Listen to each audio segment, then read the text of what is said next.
પુરુષોત્તમ માસ મહાત્મય કથા અધ્યાય 7. મળ માસને ઐશ્વર્યની પ્રાપ્તિ. સૂતજી બોલ્યા, હે તપોધન ભાઈઓ, તમે જે પ્રશ્ન કર્યો તે જ પ્રશ્ન નારદ મુનિએ શ્રી નારાયણને કર્યો હતો, અને પછી શ્રી નારાયણ પ્રભુએ જે ઉત્તર આપ્યો હતો તે જ હું તમને કહું છું.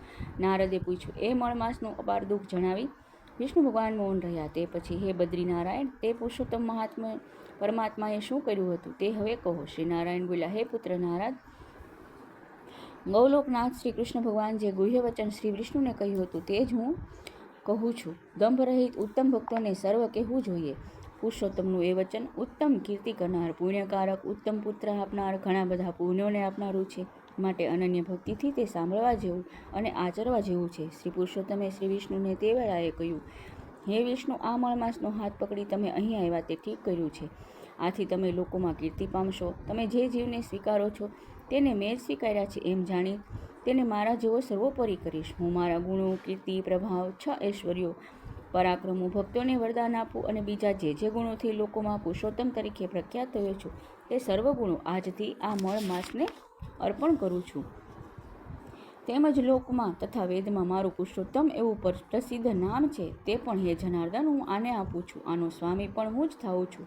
આના નામથી જ આખું જગત પવિત્ર થશે અને મારી સમાનતા પામી આ મહિનો બીજા બધા મહિનાઓના અધિપતિ થશે. વળી જગતમાં સર્વ પૂજનીય વંદનીય થશે. આની પૂજા, જપ, તપ, દાન, વ્રત કરનાર સર્વ લોકોના દારિદ્ર્યનો નાશ થશે. બધા મહિનાઓ તો કામવાળા છે, પણ આને હું નિષ્કામ કરું છું. સર્વ લોકોને આ મોક્ષ આપનારો બનશે. મહાભાગ્યશાળી સંન્યાસીઓ, બ્રહ્મચારીઓ તથા બીજા મહાત્માઓ જેને માટે આહાર રહિત રહી તપસ્યા કરે છે, દ્રઢ વ્રતો ધારે છે, ફળ, પાંદડા તથા વાયુનો જ આહાર કરે છે, કામ, ક્રોધ, ત્રાગ ત્યાગી, જીતેન્દ્રિય બની ચોમાસામાં પણ વનવગડામાં રહી ટાઢ તડકો સહન કરે છે, તો તમે પણ હે ગરુડધ્વજ, તેઓ મારા અવિનાશી પદને પામતા નથી.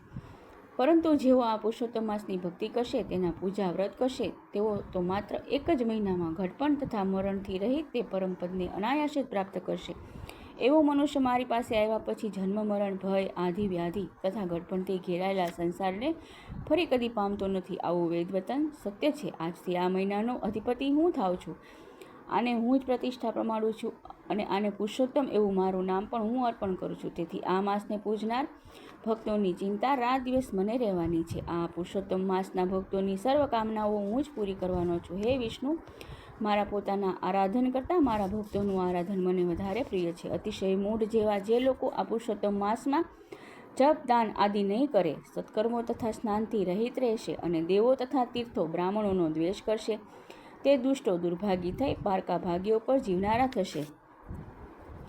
જેમ સસલાને શીંગડું કદું હોઈ શકતું નથી, તેમ તેઓના સ્વપ્નમાં પણ કદી સુખ મળશે નહીં. જેઓ મને પ્રિય છે, આ પુરુષોત્તમ માસને મળ માસ ગણી જ તેઓ તિરસ્કાર કરશે અને ધર્મ આચરશે નહીં, તેઓ અધમ નરકવાસી બનશે અને કુંભીપાક નામના નરકમાં પડશે. ઉત્તમ ભાગ્યશાળી જે સ્ત્રીઓ પુત્ર સુખ તથા સૌભાગ્ય માટે પુરુષોત્તમ માસમાં સ્નાન, દાન તથા પૂજન આદિ કરશે, તેઓને હું પોતે જ સૌભાગ્ય, સંપત્તિ, સુખ તથા પુત્ર આપનારો થઈશ. પણ જેઓ પુરુષોત્તમ માસનો અનાદર કરશે, તેઓને સ્વામી, સુખ, ભાઈ, પુત્ર તથા ધનનું સુખ સ્વપ્નમાં પણ પ્રાપ્ત નહીં થાય. માટે બધા લોકોએ આ માસમાં સ્નાન, પૂજા તથા જપ આદિ વધારે કરવા અને શક્તિ અનુસાર દાન દેવું. જે મનુષ્ય આ પુરુષોત્તમ માસમાં ભક્તિથી મારું પૂજન કરશે, તે ધન તથા પુત્રનું સુખ ભોગવી મરણ પછી પણ ગૌલોકમાં વાસ પ્રાપ્ત કરશે. મેં આ માસને સર્વ મહિનામાં ઉત્તમ કર્યો છે. માટે હે લક્ષ્મીવર, હે નારાયણ, તમે આ અધિક માસની ચિંતા છોડી દઈ આ પુરુષોત્તમ માસને સાથે લઈ તમારા વૈકુંઠ ધામમાં જાઓ. શ્રી કૃષ્ણ ભગવાનનું એ રસિક વચન સાંભળી વિષ્ણુએ મેઘ જેવી કાંતિવાળા શ્રી કૃષ્ણને પ્રણામ કર્યા છે અને પછી અતિશય આનંદપૂર્વક એ પુરુષોત્તમ માસને સાથે લઈ જલ્દી ગરુડ પર બેસી પોતાના વૈકુંઠ ધામમાં પધાર્યા છે.